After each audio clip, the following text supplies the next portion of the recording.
Hello guys, सबैलाई नमस्ते। आज म यो सडकघाटमा हाम्रो दाइले रोपेको यो ड्र्यागन फ्रुट देखाइरहेको छु। हेर्न सक्नुहुनेछ। यो कमसेकम 1 कट्ठा जतिमा रोप्नु भएको रहेछ। एकदमै राम्ररी खेती गर्नु भएको रहेछ। हेर्न सक्नुहुनेछ।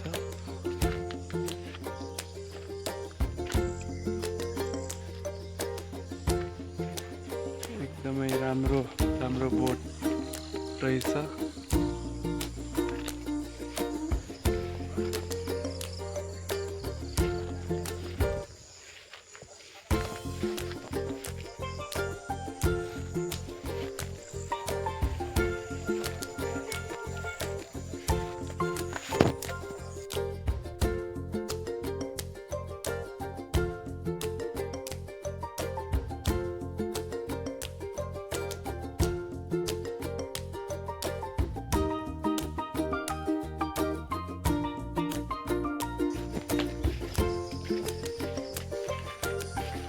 एकदमै एग्रिकल्चरमा एकदमै ध्यान दिनु भएको रहेछ।